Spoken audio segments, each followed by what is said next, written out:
Stars. So, how many of you have seen this? How many of you have seen this? Sabi Alonso sees Arda Guler as a key player, planning to make him a starter. Seeing that he can be a primary playmaker or a primary playmaker.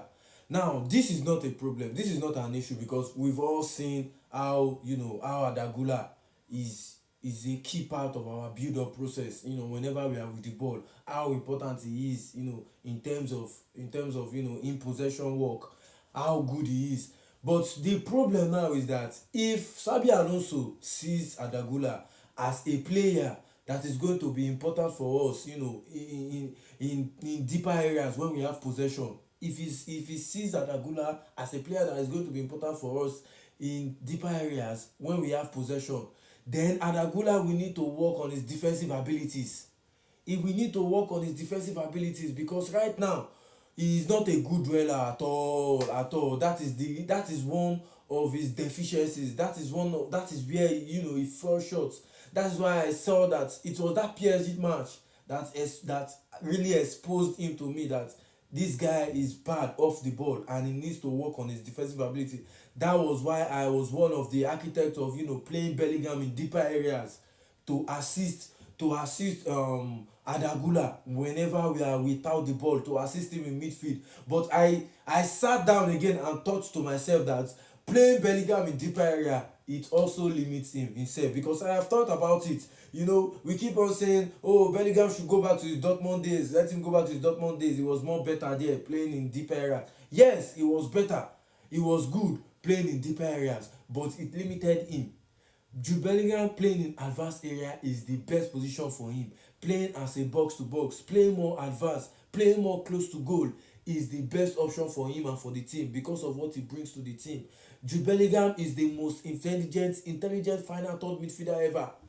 He is the most intelligent final third midfielder ever. So after thinking it through, I said that idea of Bellingham playing deep, I don't want it anymore. I think that one cannot work anymore. So if Sabi Alonso sees Adagula as a player that can help us in deeper areas when we are with the ball, Adagula himself will need to work on his defensive abilities because he is very bad without the ball.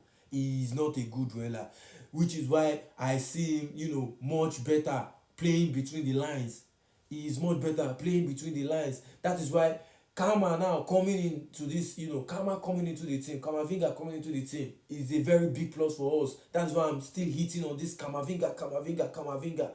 Kamavinga will play deep while Adagula will play in between the lines. That is just going to be the best because currently I see Adagula as a player that is bad, defensively, and we cannot play such player is a bad fit, playing in deeper areas, because if you play against teams that that presses high, that presses very intensively, we are going to suffer whenever we are not with the ball. We are going to suffer. That's why Kama coming in, playing in the deeper areas, like I've said, Kamavinga is a generational CM, playing in deeper areas, and then Adagula playing in between the lines is still the best option for now, since Jude will be out for 3 months. But Madridistas, let me know what you think about this. I will be under the comment section. Adagula playing in the deeper areas, how do you see that? Is it a good option for the team, or is it not a good option for the team? I would love to know your stance on this. Let me know what you think about this, Madridistas, and I'll be under the comment section.